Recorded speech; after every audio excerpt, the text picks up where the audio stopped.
Bem, pessoal, tudo bem? Professor Malafaia, de novo, língua portuguesa, trazendo para vocês aí a prova da UPF 2014, a primeira prova, né? Aquela prova que mostra para a gente uma particularidade sempre relacionada ao texto, partindo do texto, chegando até o texto, é o ponto de partida, o ponto de chegada. Então, qual é sempre a primeira recomendação para a prova de língua portuguesa? Vocês precisam olhar para o texto, ler o texto com uma razoável atenção, num primeiro momento, e uma segunda leitura que é para extrair do texto a ideia central e as ideias secundárias. Até para vocês terem uma ideia do que trata o texto. Vamos brincar de faz de conta? É como se vocês tivessem que contar para um colega que não veio à aula de língua portuguesa sobre o que trata o texto. Sabe aquele filme que a gente vai ver no cinema e tal? Daqui a pouco vocês têm, claro, não vai contar o final do filme para a criatura, né? Então vocês vão dizer, eu acabei de assistir um filme, ele trata disso, sem contar o final. De uma certa forma, vocês estão fazendo uma sinopse, ou seja, um resumo. Então dá uma lida no teu texto, percebam o porquê do título, vamos colocar aqui, dupla perversidade. Dupla, 2, perversidade. Dá uma lida no texto, em seguidinha a gente volta para fazer uma pequena análise sobre o que vocês acabaram de ler, ok? E aguardem. Estamos de volta, deram aquela lidinha no texto? Lidinha não, né? Lidona, olha só. O texto fala dupla perversidade. Vocês viram que há todo um paralelo dentro do texto sobre a questão da política e a questão do esporte, né? A questão da política envolvendo nomes famosos do governo brasileiro e a questão do esporte, fazendo ali uma comparação com o futebol, principalmente na questão da linguagem, como um recurso absolutamente preciso para que o autor possa demonstrar toda a clareza das suas ideias. Perfeito? Chegaram a essa conclusão? Beleza. Então vamos olhar a primeira questão. A primeira questão dizia assim para nós, o texto se constrói a partir de uma posição contrária. Como uma posição contrária? Esta ideia antagônica a que eu referi para vocês. O texto fazendo uma analogia entre as questões políticas e a questão do futebol. Uma posição contrária é nesse sentido, é uma oposição em relação a duas defesas de tese. A erudição e a competência dos ministros, pessoal, erudição e competência podem ser ideias similares. Dentro do texto, os ministros eruditos são aqueles decanos, aqueles ministros que têm uma larga experiência no que falam, e aí eles são competentes. Então uma referência pode complementar a outra e não ter uma posição antagônica. As suspeitas em relação à presidência da República, como uma posição contrária, não, são posições que se complementam. As penas excessivas impostas aos réus, existe uma sugestão no texto, né, sobre a questão das penas, a revisão das penas, mas não existe uma posição contrária. Ninguém diz que a pena é exagerada ou curta, apenas uma sugestão de uma revisão do período penal em relação a determinadas impunidades que ocorrem dentro do Brasil. Agora, pessoal, impunidade dos poderosos, uma comparação com a língua portuguesa no que tange fundamentalmente ao futebol, linguagem do futebol, chamar alguns políticos, né, de malabaristas da bola, como quem diz, enganam, né, de uma forma direta ou indireta a população. Aí existe uma dicotomia, essa dicotomia que é de oposição, de contrariedade. As pessoas fazem e não pagam pelo que fazem. Isso é uma ideia de oposição. Aqui nós temos uma boa resposta.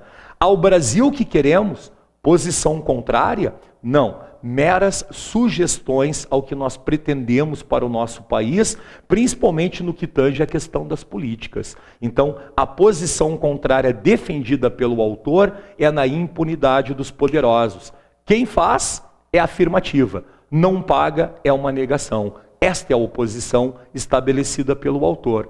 Acho que não é muito difícil. Só um alerta, que eu acho que pode ser bem útil para nós. Como o texto trata de um assunto de domínio público, de domínio popular, é muito importante que vocês, de uma forma muito direta, não se posicionem diante do texto. Posso contar uma historinha bem rápida para vocês? Quando eu estava fazendo faculdade, já faz bastante tempo, infelizmente, né? Mas quando eu estava fazendo faculdade, eu fiz um trabalho para interpretar um poema do Mário Quintana, né? Olha o mapa da cidade, como quem olha a anatomia de um corpo, um poema lindo chamado Mapa. Resumindo para vocês, o meu trabalho era de interpretar o poema. Quando eu terminei o meu trabalho, o poeta era vivo, eu perguntei para ele se a minha interpretação estava correta. Ele deu uma risada e disse, não está. Pensei comigo, meu trabalho terminou. E ele me disse, entrega mesmo assim, porque assim como tu não sabes a verdade do poeta, ninguém mais sabe a não ser o poeta. Ou seja, a gente não pode questionar o que a gente não sabe.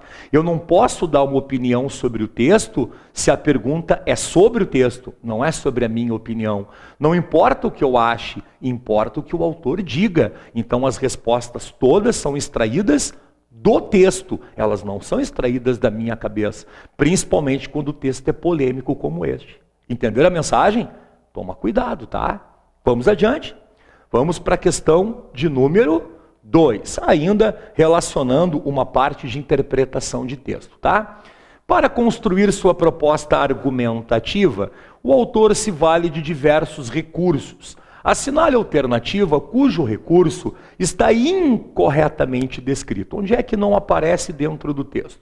A figura douta, judiciosa e altaneira do ministro Celso de Mello, linha 10, uso de adjetivos com função qualificadora. Pessoal, douta, judiciosa e altaneira. 3 adjetivos que trazem para o ministro Celso de Mello uma excepcional qualificação. Isso está no texto, absolutamente correto.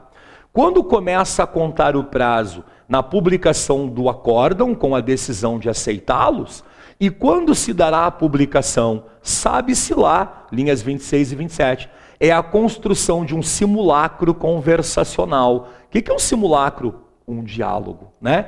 É um diálogo, só que é um diálogo feito com o próprio autor, né? Ele faz a pergunta, ele oferece a resposta. O tempo inteiro o autor faz isso, assim como nós, que questionamos determinadas situações e nós mesmos respondemos. Sabe-se lá quando este fato ocorrerá?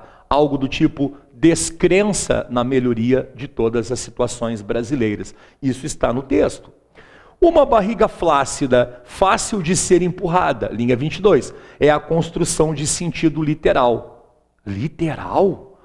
Uma barriga flácida, fácil de ser empurrada. Sentido literal? Não. Sentido adaptado. Ali ninguém mediu com uma fita métrica a barriga de alguém.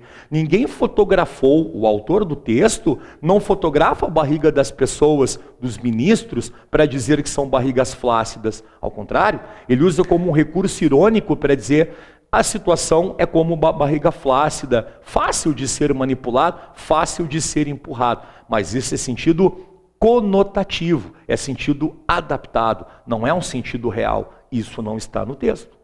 O problema é que, na linha de número 9, a interrupção do fluxo formulativo. Quando existem as reticências, o que acontece? Uma interrupção. Para que servem as reticências? Para suspendermos o pensamento. Ao suspendermos o pensamento, o que fazemos? Nós suspendemos com qual intenção? N intenções, para dar ideia de uma sequência futura, para deixar o leitor pensar em alguma coisa posterior. É um recurso de estilo muito inteligente quando nós temos um texto bem enraizado no domínio público, como essa questão que nós estamos vendo nessa prova da UPF. Perfeito. Como, aliás, ocorre sempre a inserção de um comentário. A palavra, aliás, não reforça um comentário. E quando ele diz assim, ó, como, aliás, ocorre sempre um comentário. Aliás, é uma inclusão. Absolutamente correto. A única que efetivamente não está correta, ó, é a letra C. Este sentido literal é uma falsidade. Uma questão de análise de texto simplesinha, desde que a gente soubesse efetivamente o que é um sentido literal. Tenho certeza que vocês sabem, né? Vamos para a próxima. Questão de número 3. Pessoal, a questão de número 3, ela traz para nós alguns termos do texto. Mais uma vez, reforça aquela ideia que eu sempre digo, Muito cuidado. Interpretar o texto é uma coisa, analisar os fatos, os fenômenos, as palavras, as afirmativas do texto é outra, né? No último parágrafo do texto, o autor usa termos que pertencem ao universo do futebol. Lembra que vocês leram o texto e perceberam a analogia? Sobre esse uso, pode-se dizer que ele, o autor do texto, né, se justifica por fazermos parte de um país apaixonado por futebol, o que serve para caracterizar o contexto nacional maior. Política e futebol, todos nós somos um pouco políticos, todos nós somos um pouco treinadores de futebol. É o que ele diz dentro do texto. Inclusive, no nosso dia a dia, quando nós queremos explicar algumas expressões, nós usamos expressões do futebol, gírias. Eventualmente as pessoas dizem, como foi a tua prova? Ah, minha prova foi show de bola. Show de bola é uma expressão que caracteriza o futebol, né? Ah, algumas pessoas bateram escanteio e correram para cabecear. O que é isso? As pessoas fizeram tudo sozinhas. Elas trabalharam, elas montaram um projeto, elas executaram e elas defenderam. Portanto, uma linguagem do futebol é sempre uma linguagem muito voltada ao domínio público, ainda mais na situação política. É o que o autor fala o tempo todo. Na letra B, diz que empreende aos fatos relatados um efeito de dinamicidade, justamente pela linguagem futebolística, de ação constante em prol de uma meta. No caso do julgamento, a vitória. Um time que vence. No julgamento, um time que conquista o seu objetivo. Mais uma analogia política-futebol cumprida pelo autor. Perfeito. Conduz o leitor a fazer uma analogia entre futebol e política, ok? Que deprecia esta última, a política, tratada como um jogo de interesses e poder. Pessoal, aqui, cuidado. Quando eu digo conduz o leitor a fazer uma analogia entre futebol e a política, é isso mesmo, que deprecia esta última. Esta palavra é fundamental para a nossa resposta. Por que deprecia? Porque todas as ações das demais alternativas nos remetem a uma determinada ideia que até aparecem no texto, mas não são 100% verdadeiras, muito embora estejam no texto. Retomem a pergunta, no último parágrafo do texto, o autor usa termos que pertencem ao universo de futebol. O que a gente pode afirmar sobre isso? A depreciação da política. A política depreciada com palavras do futebol. Uma analogia, mas partindo de um esporte para poder depreciar a questão política através da ironia. Muito boa esta letra C.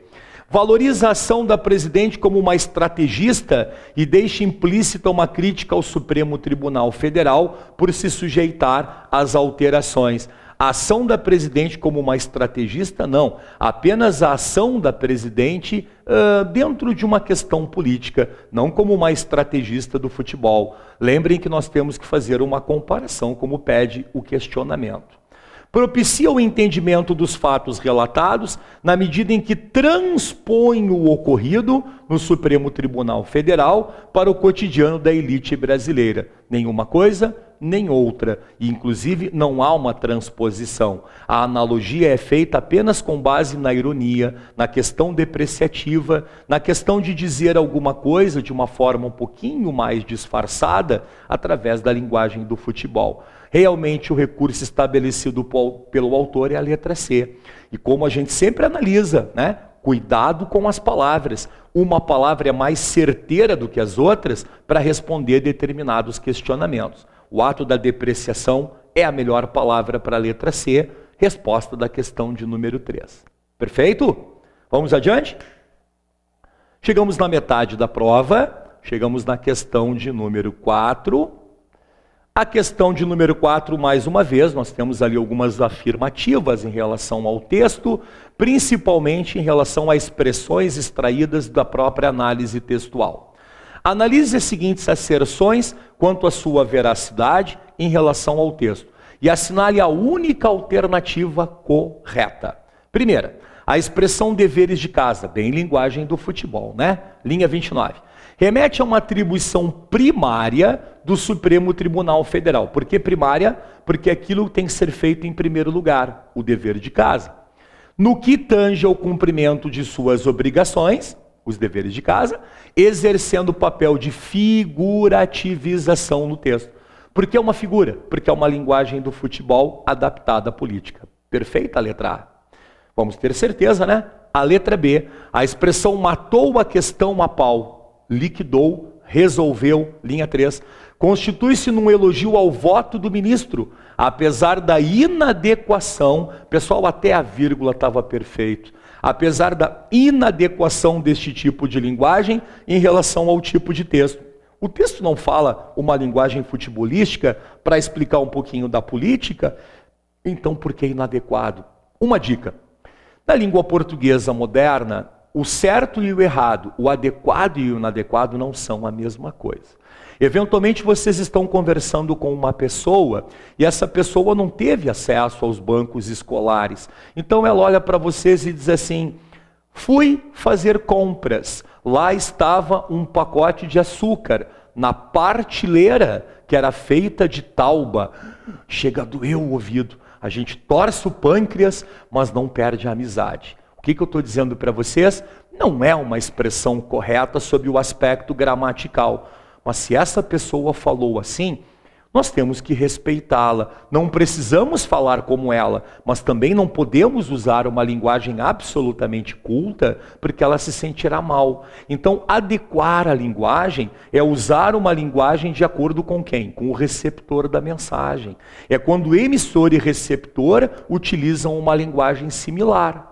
Ok? Agora, se a gente vai mandar, por exemplo, um e-mail para um amigo, e é um amigo absolutamente da nossa relação, com quem a gente viajou, saiu, fez festa, janta junto, é uma pessoa informal. Eu não tenho por que escrever um texto absolutamente formal. Porém, se eu mandar para alguém via um e-mail, via uma rede social, uma pessoa que seja mais voltada à língua culta, o reitor de uma universidade, por exemplo, o diretor de uma empresa, um ministro, um político, né? O que eu tenho que fazer? Colocar a linguagem adequada para esse tipo, né, de receptor da minha mensagem. Aí a linguagem tem que ser muito correta, muito culta. Agora, não era isso que o texto fazia. A analogia permite com que o texto brinque com as palavras na linguagem futebolística. Perfeito? As aspas em novato, linha 36, foram usadas com o intuito de destacar a condição de inexperiência de Luiz Roberto Barroso, revelando o ponto de vista do autor do texto. O Luiz Roberto Barroso está há anos no mercado, aquele novato é uma ironia, não tem nada a ver com destacar a condição de inexperiência, é ao contrário, diz que ele é extremamente experiente, então é falsa. A oração sabe-se lá, linha 27, poderia ser substituída sem alteração no efeito de sentido, por não se sabe. Se alguém perguntar para mim, vai chover amanhã? Sei lá. É a mesma coisa que dizer, não sei? Não. Quando eu digo sei lá, significa que pode ser que chova, pode ser que não chova. Se eu disser não sei, eu não tenho a mínima ideia se existe a possibilidade de chuva ou não. Então não é a mesma coisa, são coisas diferentes. O sei lá representa uma ideia indefinida. O não sei, eu estou afirmando que eu não sei. Errada. No segmento não se trata de questão menor quando a isso se somam os 2 meses de férias, o recesso forense de Natal e os muitos feriados. Uma passagem transcrita do texto, linhas 33 e 34. A enumeração de eventos temporais visa a informar o leitor acerca dos horários de trabalho do tribunal. Não, é apenas uma relação cronológica visando a determinados momentos em que tais fatos ocorreram, também está inadequada. Portanto, depois de tudo que a gente analisou, a resposta é a letra A.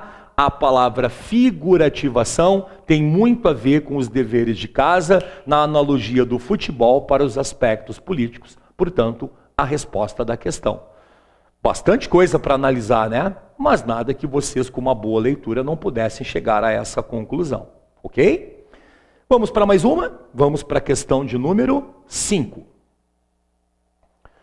Pessoal, a questão de número 5 é uma questão que trabalha com uma palavra fundamental que é o porquê. Todos nós já estudamos muitas vezes os porquês. Quando é que usamos o porquê uma palavra só, tudo junto? Lembra? Ele saiu mais cedo, estou afirmando, porque estava com dor de cabeça, estou justificando a razão pela qual ele saiu mais cedo. Este porquê que aparece aqui. A expressão o decano do Supremo Tribunal Federal, linha 3, retoma a expressão ministro Celso de Mello na linha 1.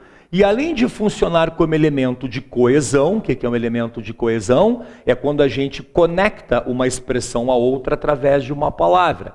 Exerce um importante papel argumentativo no texto. Por quê? Agora vamos justificar.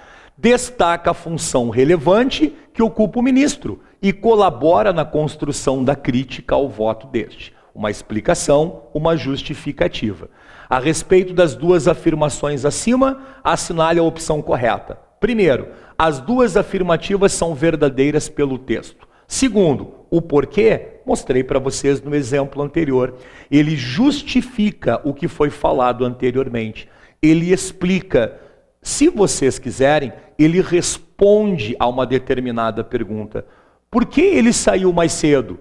Resposta, porque estava com dor de cabeça. As duas asserções são proposições verdadeiras pelo texto. E a segunda é uma justificativa correta da primeira, introduzida pela palavra porquê. Fechou todas. A resposta certa é letra A. Percebam, interpretação de texto associada a uma palavra gramatical. O que vocês acharam? Nova visão de emprego dos porquês na língua portuguesa. Uma questão muito bem construída pela UPF. Ok? Muito bem, vamos para a questão de número 6. A questão de número 6, ela vai trabalhar um pouquinho de gramática, né? Então vamos dar uma olhada para ver se a gente consegue trabalhar essa gramática de uma forma adequada. Assinale a alternativa que apresenta a correta relação entre o elemento destacado e a ideia por ele veiculada no texto. Pessoal, percebam que nós temos várias palavras em negrito que são alguns nexos, que é uma particularidade das provas de língua portuguesa. Um dia desses alguém me perguntou na sala de aula, por que caem tantas questões de nexos? Simples, para diferenciarmos a oralidade da escrita. Nós falamos muito e.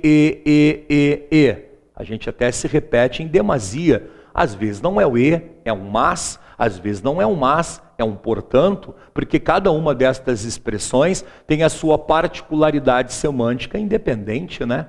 Ali dizia assim, se continuavam ou não em vigor os chamados embargos infringentes. Pessoal, este se não é uma condição, como diz aqui. Sabe por quê? Porque este se tem numa passagem anterior o complemento de um determinado verbo. Este se, pessoal, a gente chama de uma conjunção integrante. O que é uma conjunção integrante? É aquela conjunção que liga uma oração à outra. É quando vocês podem substituir, e são só duas conjunções integrantes, uma é o se, a outra é o que. É quando vocês podem substituir ou o que ou o se pelo isto. Isto, vamos colocar aqui, igual a isto. Alguém coloca o que ele falou se continuavam ou não. Ele falou isto, e o isto é uma conjunção integrante, portanto não é uma ideia de condição. E o Congresso rejeitou. Olha que perigo. Está vendo esse e? Normalmente ele não é uma ideia de soma. Pois é, mas ali não é. Porque rejeitou é uma ideia negativa. Fizemos uma afirmação e o Congresso rejeitou. Afirmamos e alguém rejeita. Quem rejeita é porque não aceita. Não é negação. A ideia anterior, uma afirmação. Isso gera uma oposição. Este e, pessoal, tem o valor do mas, do porém, do contudo, do entretanto, do não obstante. Ali ele tem o valor de uma oposição pelo contexto, não a palavra isolada. A letra B parece boa. Soou mais do que nunca como fora do lugar, diz que é uma ideia de causa. Pessoal, soou mais do que nunca é uma comparação. Ele soou como nunca havia soado. Isso é uma comparação.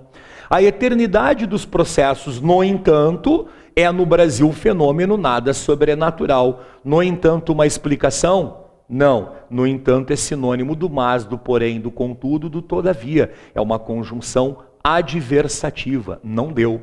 Caso seus votos sejam determinantes para uma revisão das condenações. Uma ideia de tempo? Não. Este caso a gente pode substituir pelo se. Aquele se que é uma condição. Se chover amanhã, não irei à praia. Se os seus votos forem determinantes para uma revisão de condenações. Tudo isso, pessoal, é analisado pelo texto. O texto nos dá a resposta do nexo.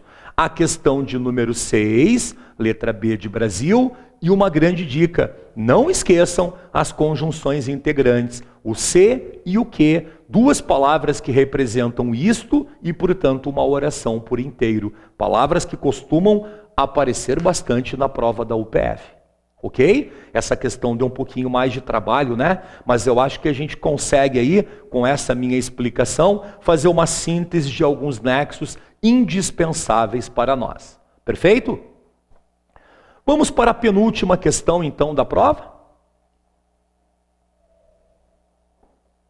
Aqui nós temos, pessoal, uma questão que trabalha alguns elementos, né, que estão vinculados a recursos de produção de texto, de construção do texto, ok? Então ele diz assim para nós, ó, os verbos defendeu na linha 5 e resulta na linha 9.